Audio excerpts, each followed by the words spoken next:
What's up, Farm Fam? Thanks for tuning in to the Hortitech podcast.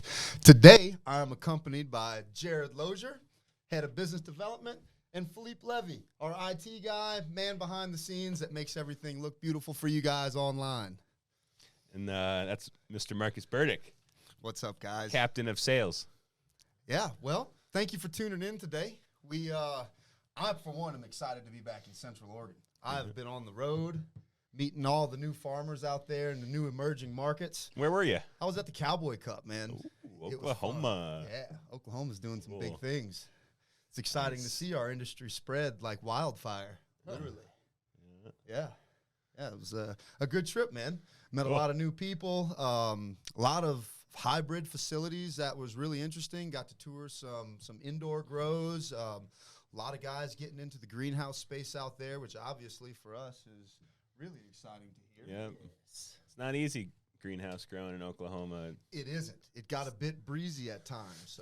Yep. Yeah, I was actually pulling some plastic, man, and a couple times I went for a bit of a ride. There's a lot of land, but there's also a lot of weather. Yes, a lot of weather, intense weather. I'm from the hurricane belt of the South, and it was very reminiscent of what I experienced down on the Gulf Coast. So it's good to know that we have some of the most robust structures out there on the market, because without that type of engineering, I don't know if these greenhouses would be able to withstand those conditions. Yeah, that's good. Did you see the majority of people growing indoor? Seemed like the majority were, over 50% of them. There was definitely a lot of interest in people wanting to use the diffused light. I mean, obviously, for cost efficiency, it just makes sense. But, right now with that region, I think just the transition from the West Coast, for the most part, over to the central part of the country, indoor just seems to make a more easily transition for a lot of these guys. Yeah. I mean, when you factor in the dehumidification you need on a greenhouse and some of the bells and whistles, you really need to pull it off. Sometimes it makes sense to grow indoor. Yeah, it really does. And, talking about dehumidifiers, I actually had a lot of farmers out there that were asking me how to size the dehus, a lot of ventilation questions for both indoor and greenhouse facilities. So, it was really good to be able to get in front of those people and position ourselves there, because as educators in the industry, first and foremost, sharing that knowledge is important to us. And that's what drives me, to be honest. It's not so much just to get greenhouses onto farms, but it's actually to understand what their goals are, what some of their choke points might be, and then collaborate with these guys and come up with a solution that can help all their farm dreams come to life. So, being a part of the ground phase of this stuff is really exciting. So I'm looking forward to more trips out there. I think I'll probably be back in Oklahoma after the first of the year. I'd like to see you come out there with me, Jared. I think you'd have a good time. You go on a little trip? Yeah, get you some cowboy boots and put you out on the farm. I think you'd have a hee-haw time, man. A hee-haw kind of time. Yeah, absolutely. Cool. Absolutely. And even you, Phil. Yeah, man, be a good spot for you, too. Go check out some of our new people out there. Get you out into the country a bit. I'll throw myself on some cowboy boots. Heck yeah, man. So, question. When does it make more sense to do indoor out there? When does it make more sense to grow in a greenhouse out there? Well, that's a lot to do with the budget and the goals. If you're looking just for one big harvest, maybe it makes sense to just do a ton of greenhouses. But if you're looking for a consistent year-round production, it's certainly going to be tough in a greenhouse once you get to the low light, high humidity season in the winter. You're supplementing with lights anyway. You're adding tons of dehumidification. You're also heating. So there is kind of a point at which it makes more sense to just buy one of our steel buildings and outfit them to grow indoor. Absolutely. I thought about you while I was in Oklahoma, actually, Jared. A lot of these guys are purchasing properties that have some infrastructure in place.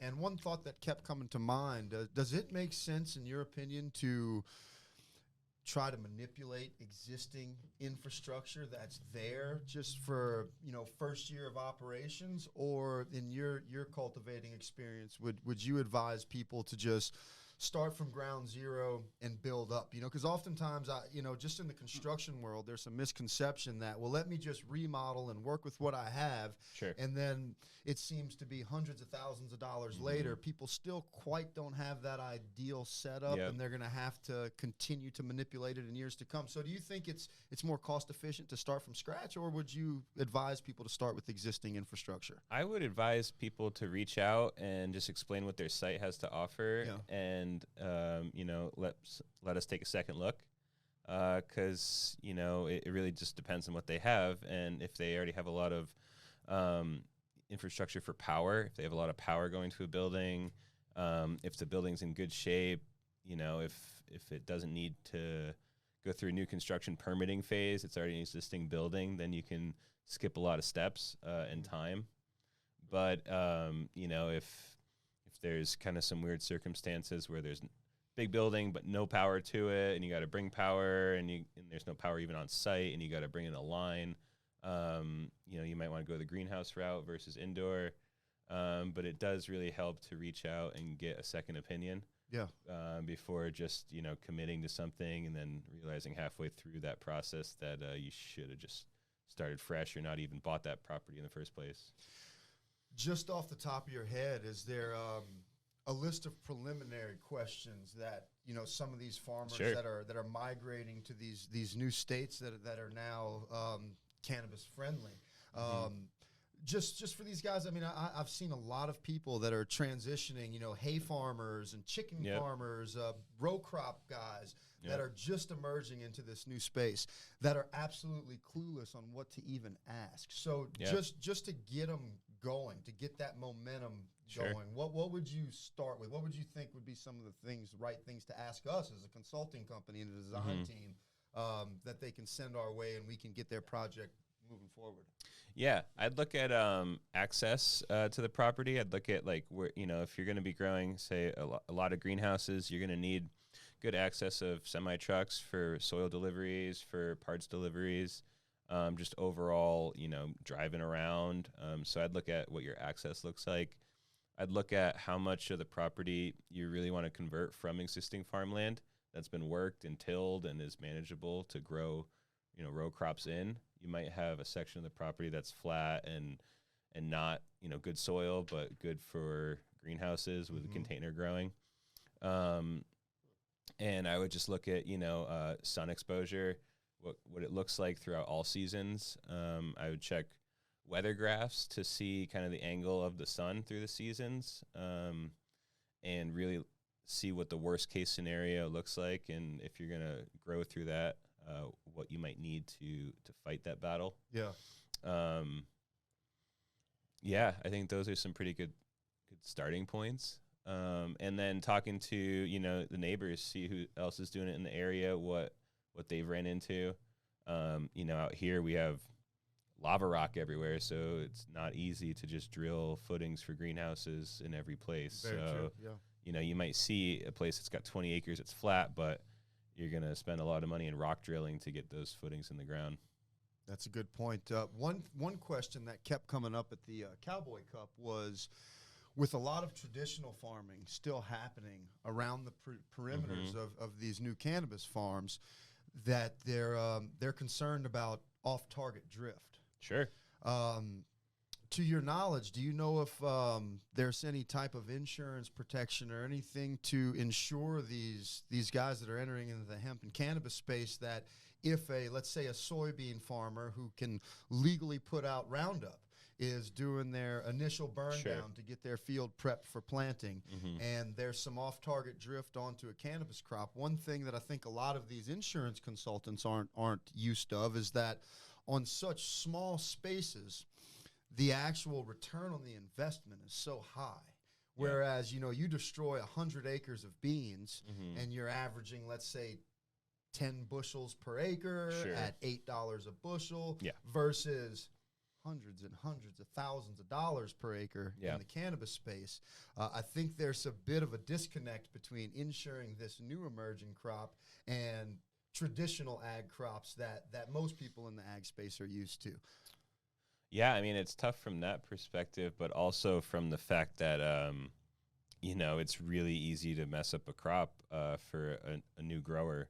So the premiums on those contracts are just insane because there's just so much risk involved. And it's not as like calculated or formulated as growing corn or beans, that there's so many variables that can come out of nowhere.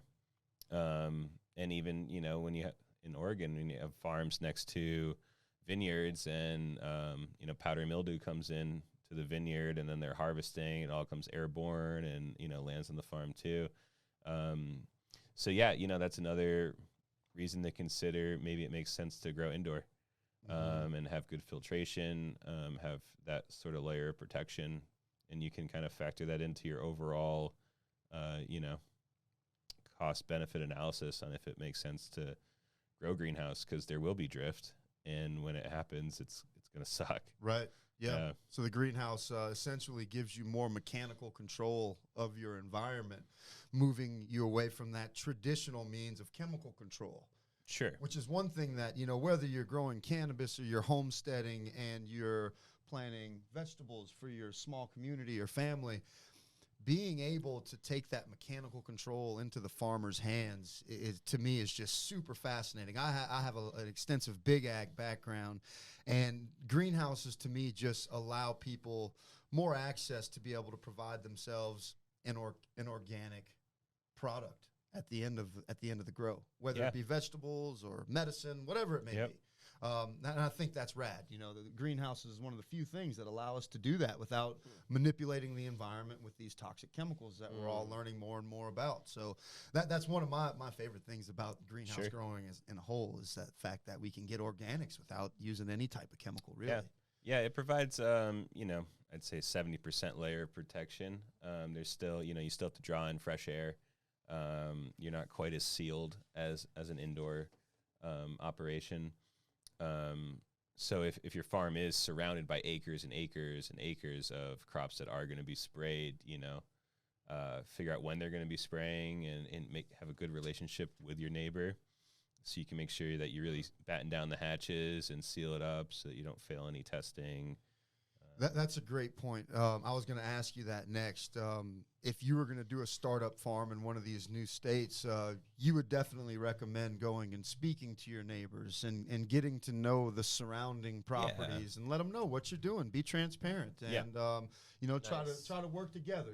Create a cooperative. Get to know your neighbors. Sure. Absolutely. Yeah. Yeah, it works in neighborhoods. Works in just about any setting, really. Yeah. Oh yeah.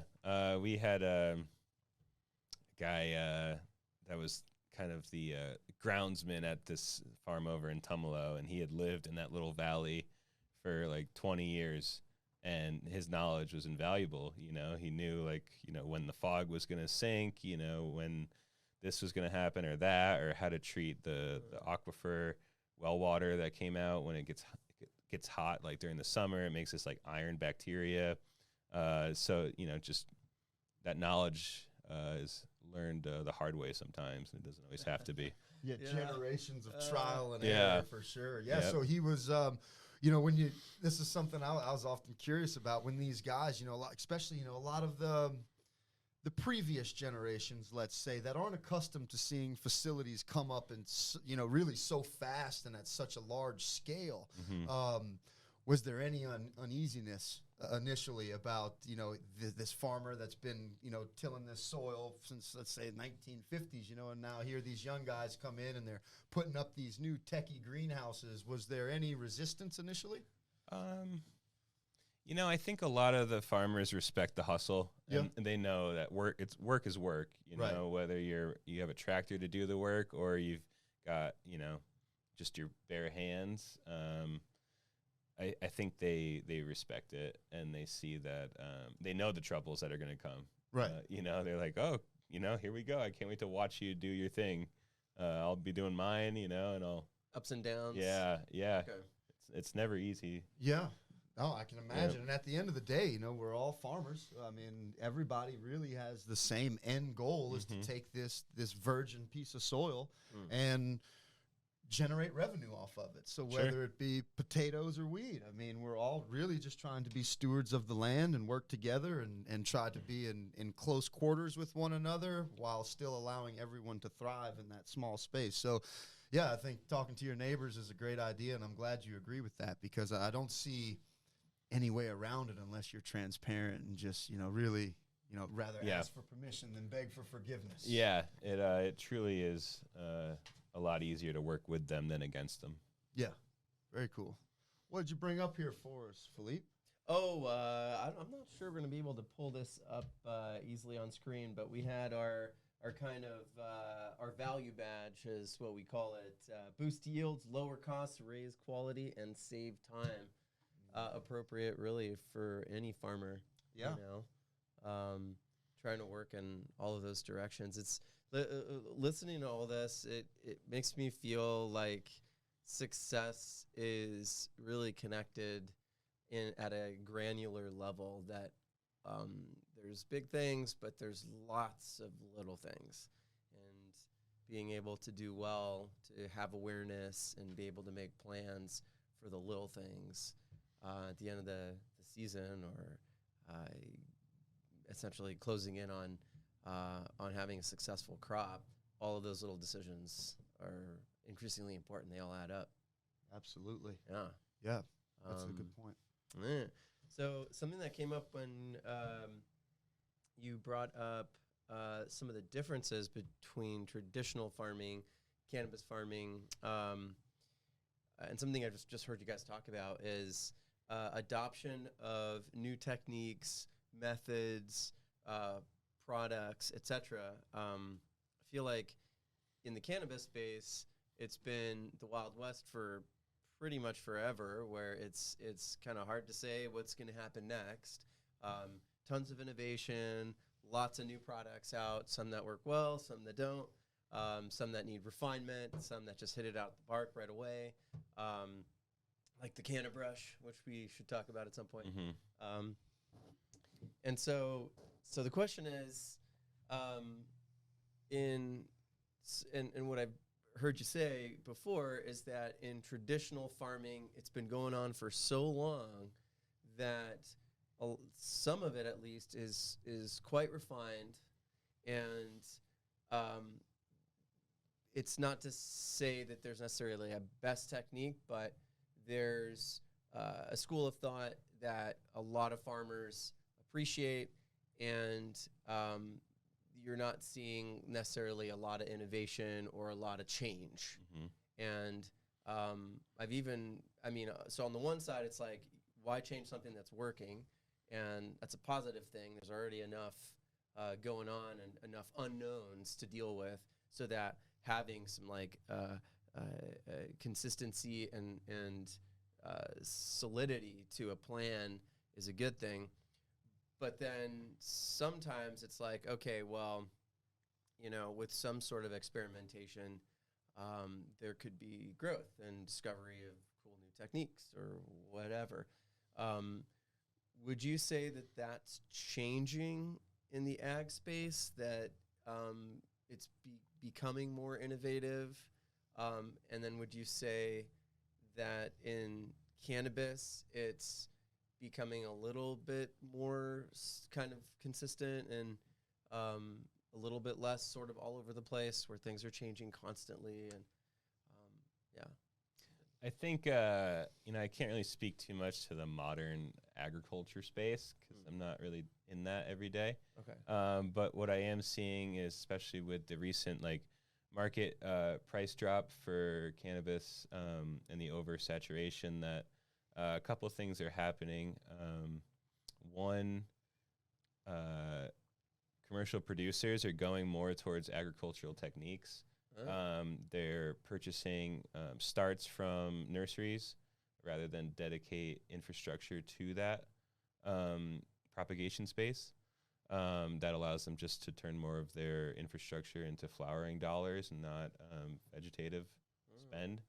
I'm also seeing a lot of genetics companies move towards autoflower seeds, and people just planting mass amounts of seeds, kind of like they did in the hemp market, but for THC. And the autoflower allows them not to have to be light depth or anything, and they'll just finish, and farmers are getting multiple crops out per year in a field. for just bulk extraction, distillates and stuff like that. So I'm seeing that kind of become more popular. And then also I'm seeing the growers that can embrace like commercial nursery techniques and practices are having more consistent product. They're not wasting time in places they shouldn't, and they're just being more efficient. Feels like traditional farmers, are pretty good at assessing all of that. Yeah. Whereas in the cannabis space, there's this sort of drive to get started. And Yeah. sometimes there's less planning than there At could the be. beginning, the price was so high that you didn't have to really worry about the fine details like you do now. Okay. Another thing I've seen in big ag is, because laws have always been in favor to support the big commercial row crop farmer, the traditional farmer, sharing information amongst farm groups was always readily available. What I'm seeing in the cannabis space, which I'm very new to this new industry, is as the legalities swing into the cultivator's favor, they're able to begin to share more knowledge without having to keep the cards so close, strictly for the fear of being outed for some legal issue. So I think that the more laws favor the cannabis cultivator farmer, the more they can openly share and network amongst each other and with the community, and kind of remove that black eye from the market and really bring to the forefront that, from what I've seen, this is one of the most technologically advanced farming methods that I've seen yet. It's a younger generation of farmers.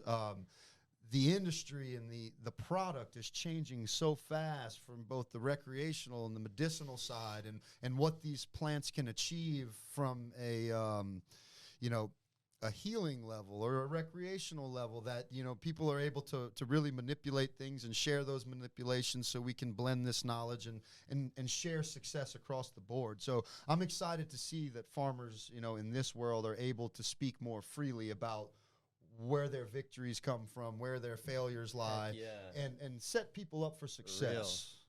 Which is, it's invaluable. Sure. To be able to share that. You're a walking dictionary, encyclopedia of growing, and the fact that you can share that with us and our prospective clients and existing clients is huge. I always say, hey, talk to Jared. If you've got any growing questions, this is the guy you need to speak to. And to see you kind of light up and get to share some of your victories and failures, I just see that means so much to these guys, especially the ones that are just getting into it. Sure, yeah. Failure sucks, but everybody does it. Right, it's kind of the direct path to success. You kind of have to. If you don't, then you don't deserve it. Exactly. Yeah. I feel like farmers are well aware. That's part of the business plan. Is you can count on failures, and you can't expect to always have a great crop. Weather especially. That's it. Yeah, everything's going perfect, and then that zinger of weather always tends to throw that monkey wrench into the spokes. Yeah, I know California got hit with a ton of rain, right? When everything was finishing for their outdoor crops, and some of the old wiser people rode the storm. Some of the new people panic chopped, as they call it, and cut down too early. And some people, they know how to ride the storm. So you would agree more with just ride it out and carry it through the finish rather than taking things out premature? It's always, case specific. Yeah. But I think, somebody that's grown on the same land for a long time has the right genetics, and they know what their genetics can do, and they know, when to pull the plug. Mm-hmm. It is a resilient crop, really. It's sure. Yeah. But there's a big difference between mold resilient strains and not mold resilient strains. Are when you're sourcing out genetics, are these questions that you should be asking? Is this stuff advertised on the labels of the seed, the clone packaging? That would be a great question for someone to ask, or have access to that knowledge. How do you know you're getting the right genetic for your geographic location? Sure. A lot of it's just basic structure, something that has high humidity. They should be growing more cookies, stuff that has single like nuggets rather than one big cola. That just really helps for airflow and lowers chance of mold. But really, it's kind of up to the breeder to know what they've created. Okay. And have a good, explanation of what they created. A lot of people don't really say much except show like a beautiful picture and then charge a lot for the seeds. Other people really know what they have but aren't very good at marketing it. So you kind of see the marketers almost take over the genetic space rather than the true breeders. Interesting. Yeah, that's a good point as far as the back of the label marketing. It seems like it's more of a pitch to sell you on the idea rather than good knowledge to set you up for success. Or just get influencers to grow it, get a good crop out, snap a bunch of, glossy photos, and then that's all they have to do in their minds. Do you recommend any forums or places to go where a new farmer could access some of this information and feel like they're getting some credible information or feedback on genetics? I think going to expos is a good way. And I think not committing, your whole crop to something at the beginning is a good way to do it. And to, get cuts from a neighbor down the road who's grown something in that area for a long time, rather than just some seeds off the internet. It's good to kind of get stabilized, like local genetics. Are most farmers interested in sharing the genetics with other people? Would you be crossing a boundary if you have a neighbor that's been successfully growing in a region and you just kind of went on a cold call, introduced yourself? And yeah, I've seen it from two different perspectives. Like, my favorite is my buddy Mr. Spliff, who's not afraid to give out some cuts because he says, if I get hit by a car tomorrow, who's gonna carry on my legacy?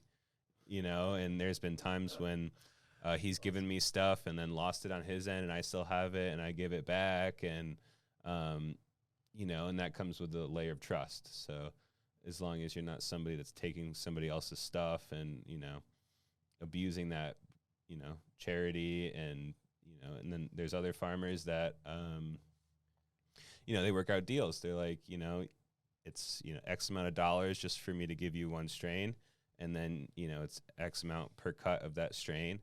And you can do whatever you want with it.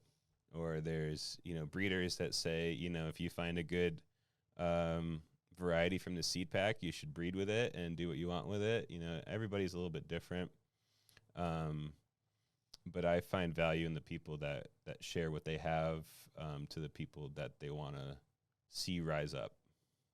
Yeah, to me, it seems like the way to pay it forward. Ensure that the industry sees continued success for years to come. Yeah, absolutely. And it's nice to just know that you're not the only one with something sometimes. Like, I've lost a prize cut that I wish I gave to somebody that I could get back, Yeah. Cuts come and go, and, there's some that have been around for a really long time, and the only reason that they're still around is because it wasn't up to one person to keep them around. This is something that I've always been curious about is, as you progress through the years of the same cut, and you keep pulling clones off of your mothers, are you losing any quality as time goes on, or does that plant tend to be consistent as long as you keep cloning consistently? How does that work? It's all up to just general farming practice, knowing when your cuts are drifting, knowing how to keep the environment right.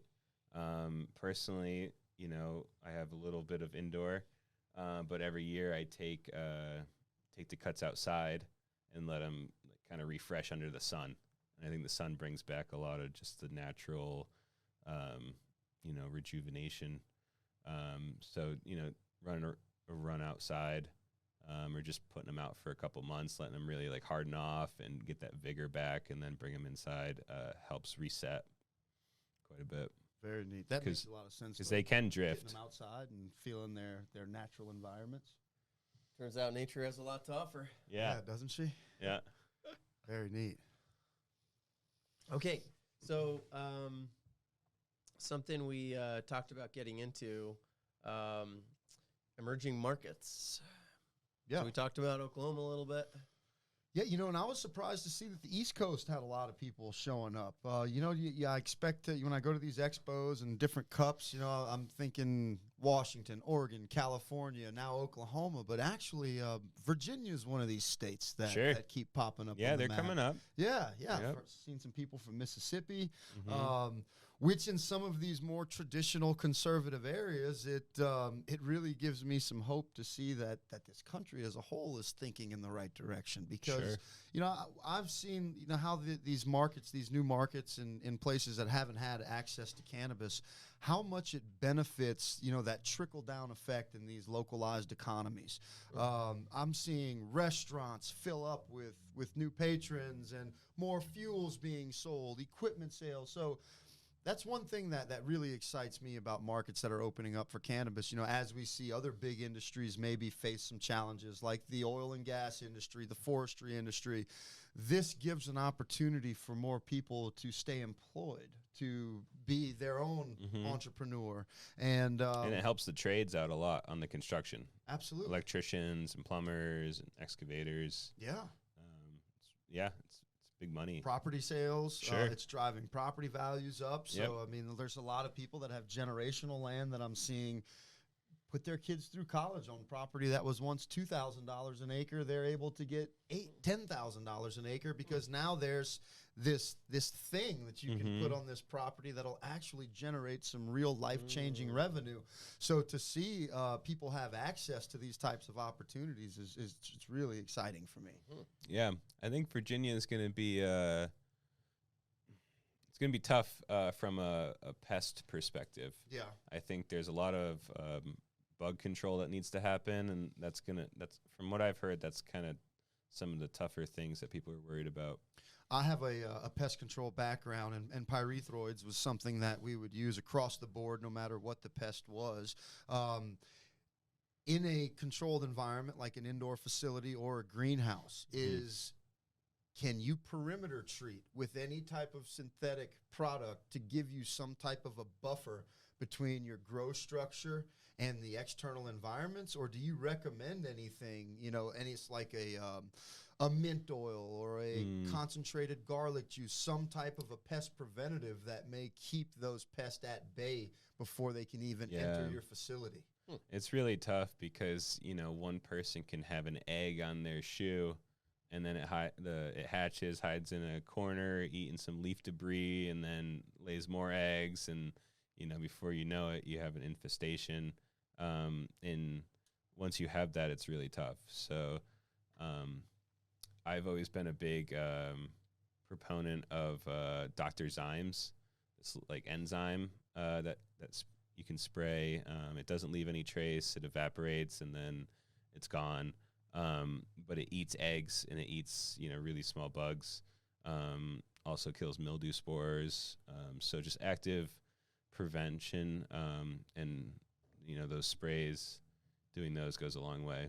You had taken me on a tour of some indoor facilities, and I was really impressed with all the precautionary measures that these operators took before we actually entered the grow space. Yeah. I mean, they sprayed down our shoes. They made sure we weren't at another facility before. I'm assuming to prevent cross-contamination from one facility to the next. Is that something that you would recommend as standard procedure for employees, visitors, and what would be some standard process and procedure to try to do as much prevention as possible? Yeah, I mean, for indoor grows, everything bad is going to come in on the body. Okay. That's the one source of like infiltration is a human coming from another site, whether it's even just their car where their dog was sitting in the seat after running a field, and clothes can harbor, mildew spores or eggs from bugs and stuff like that. So changing the clothes, you don't necessarily have to, wear suits, but just having a nice clean set of clothes and a washer dryer on site, different shoes, having like a good little like mud room, changing room area, and just knowing that all those things are out there and keeping that in mind, that cleanliness is godliness. Okay. Yeah, I noticed a lot of the guys were wearing like a real rubbery sole, like a Croc, you know? Yeah. I'm assuming Yep. because they can get to the facility, take their tennies off, leave them Yep. outside, put their Crocs on. The Crocs are kept in a sterile environment. You Yep. can wipe them down easily. Yeah. Put them in a dishwasher. I thought that was a brilliant idea. Yeah. Yeah. Plus you're working on cement, so it's just good for your back and your posture to have some good footwear. Yeah. And it's real stylish. Sure. Looks good. Yeah. Some Yeah. hats, Right. Yeah. Yeah. Yeah. I know the chicks dig it. They love the Crocs. Cool. Well, don't forget to hit the like button and subscribe. It's our first podcast, but it's not our last.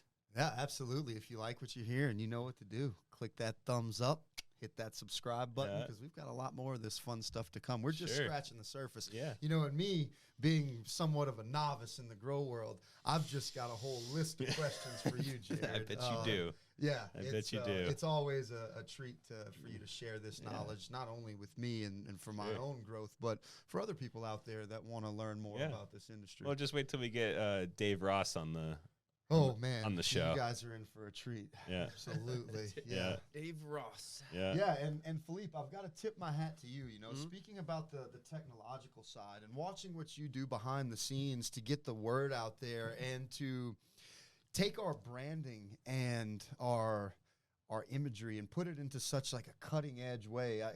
Is that something that you thought would be a way for us to stand out so we don't look like just another traditional ag company? Like, what was your thought process into animating things and really like creating this super clean look? Because I think it's brilliant and we're getting great feedback. So kudos to you. Great. Well, that's good to hear. Yeah. I think where I start with almost everything that I work with is curiosity. So I let that kind of guide me into, whatever space is intriguing me most. And there's a lot to get excited about, in terms of what we do. Mike. So, yeah, just getting curious, I feel like gets me where I need to be in terms of feeling the pulse of what you guys are excited about. And I like to kind of problem solve and puzzle over how to best present something based on that. That feels real to me, And I hear you guys on the phone. I hear you guys meeting up with people that are also super excited about stuff. And I love that. Like, it's super infectious to listen to people talk about stuff that they're into, they're enthusiastic about. So, and I mean, really in terms of what are some of the things, I realize this is a really broad question, but what are some of the things that we're going to be covering during the show? Well, there's a whole host of things that come to the top of my head. And one thing when I just had my 1-year anniversary here at Hortitech, and supply chain disruption was a big one. So we're going to talk a lot about, farm planning, how to stay ahead of that supply chain disruptions. We're going to talk about problems in the field and have our master growers come in and touch on that. We want guests in here from vertical markets to come in and explain to us what makes them great. I think having an affiliate program where we can bring specialists in from all walks of this industry to explain to us what makes them great and how can we merge and create this blended team of diverse professionals to help farmers from all areas have the right solutions at affordable prices with not only products but the knowledge to back those products to ensure their success. So I mean, from yard reports to cultivation to infrastructure design to construction to sourcing your genetics. I mean, we'll just go on, and hopefully we can attract some really good guests. I know you've got some OGs in this industry that are going to be exciting for our audience to hear. So they're ready.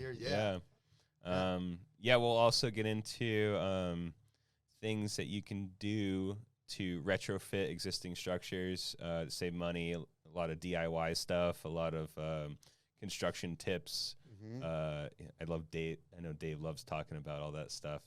So we'll dedicate a few shows to, how to do stuff faster and better and cheaper. Yeah, creating systems. That's the first thing that Dave had taught me on my first greenhouse build, and it's some things that had carried over from my existing construction experience. But when you systemize everything from ground zero to harvest, it just gives you a better idea of when to make an adjustment, when to pivot, when to scrap an idea, when to push the pace, when to know you have a little breathing room and you can kind of step back a bit. So systemizing everything to me is super important. And I like that we have such a diverse team that has so much experience from so many different industries. I think that makes us somewhat of an anomaly. We've not only culturally, but just with the different experience levels we have, makes this place super fun to be around, because every day it seems like I'm walking into a new lesson. And if we're not learning, we're not growing. So, having the opportunity to expand that knowledge is super cool, man. And this team does that. That's why we decided to do the podcast. Absolutely. Yeah. We went over a few different options of, creating YouTube content, this, that, and we felt that this was probably the best way to do it, is just to sit down and just talk shop. Yeah, this feels right. Yeah. It really does. Yeah. Absolutely. Some other things we had on the list. Greenhouses in winter. There's stuff to think about. The LED market saturation. There's a lot of products out there. I didn't know that we were getting LED inquiries. It's new one to me. Yeah. Unbelievable. Well, I think we can leave LEDs for another show. Oh yeah. That's a topic but all in that's itself. its own beast. I think we can. General. I think we can do overwintering your greenhouses. Just some safety stuff to guarantee your structure doesn't have any issues over the winter. You've grown in the winter. I mean, what's the first thing a farmer needs to be considering to do some good preventative maintenance to make sure that they don't show up at the farm one morning to a catastrophe? Well, especially when I was younger, it's like you celebrate having your big harvest, and then you go on vacation, you go skiing, you don't really care, and then a 3-foot snowstorm comes in and takes down your greenhouses while you're out having fun. So, always watching the weather, always knowing that that snow is really heavy, and looking at the loads on the structures. Ours are super resilient and strong. We usually recommend truss reinforcement webbing for any areas that get snow. Also, you should really have a heater in there for if it does get really snow, even if you have to rent one or buy one, a propane one, just getting that greenhouse up to 80 degrees for 15 minutes can take all that snow right off. Yeah, because what you have to think is, as you heat the interior of that greenhouse, that heat is going to rise, and it's going to warm up that plastic. So as that it's snow just going to hits your slide. cover, it's just going to wick right off. It's a little tougher with Quonsets that have the flat roofs. For those that don't know Quonsets, that's it's the like hoops. the hoop, the low profile hoop. Semi-gables is usually what we recommend for snowy areas like Bend. Even Northern California, really. So that's a big thing, is just knowing that snow is heavy. We had a ton of greenhouses, not built by us, but we saw a ton of greenhouses a couple of years ago go down in the valley in Oregon. They got a freak storm that was really heavy snow, and it just wiped it out. So that's really important. Also, if you've got roll-up sides, you might want to undo the bottoms and just fix them so that, they're just sealed and they're not really flapping around, or just roll them all the way up and then let that greenhouse kind of freeze. A lot of people do that to kind of just lower any pest pressures that might have, and then also from that perspective, really clean it out. At the end of the season, don't leave a bunch of plant material that'll get moldy. Just think of where bugs might be hiding, where mold spores might be hiding. Really sterilize at the end of the season. What about for those that don't have heaters? Would you recommend pulling the plastic potentially? I mean, fold it up and store it in a dry area and then just reinstall it in the spring? It's a little tough for people that have roll-to-peak light depth systems to pull their plastic.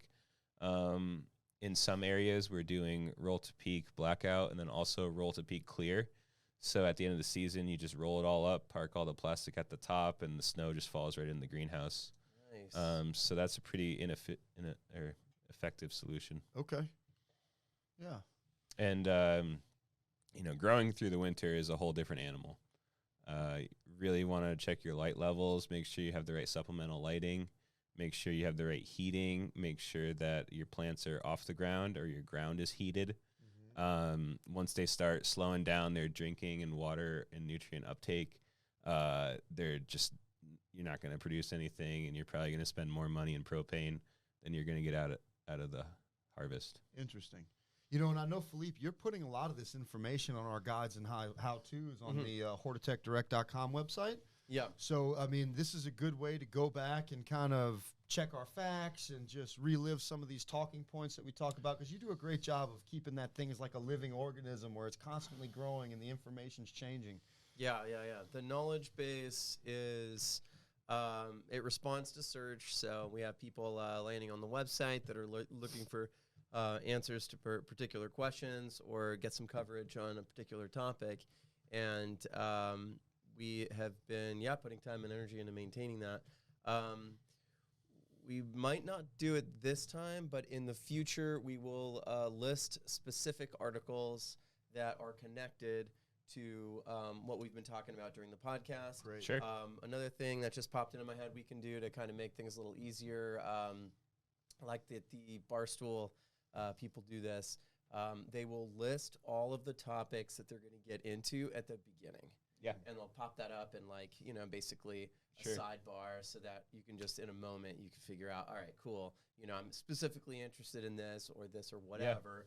And then you can jump to that part. If you don't have a lot of time, you can get into it, and then you can follow up with, knowledge-based article or whatever. Perfect. Yeah, that's a great idea. That's a great idea. Yeah, another thing, we're here 8 to 4, Monday through Fridays, Pacific time. So please call us, talk to us. You'll have one of us on the phone. So, relive this stuff in person with us.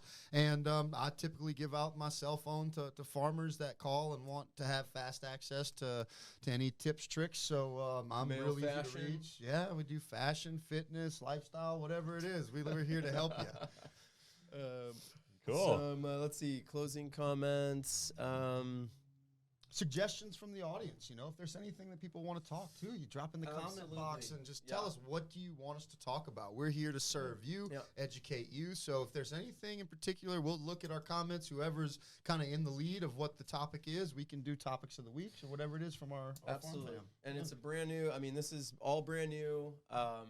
Obviously we are working on growing the follower count. That way we can get more audience participation. We're waiting a little bit until we connect to friends in the industry that have large followings that have already agreed to help us grow. But we want to just kind of take it easy to get started, kind of refine things. Obviously it's going to be a little rough to get started. And then just go from there. In terms of subject matter, also feel free to call us. Give us a call and tell us what you would like to hear more about, and that way we can cover it in the show. Absolutely. Yeah. Cool. No, this is a lot of fun. I look forward to more of these. Oh, yeah, this is a good one. Good. Well, hit that like, subscribe, Hortitech Podcast, tell your friends. Thank you for tuning in. We love you, Farm Fam. See ya.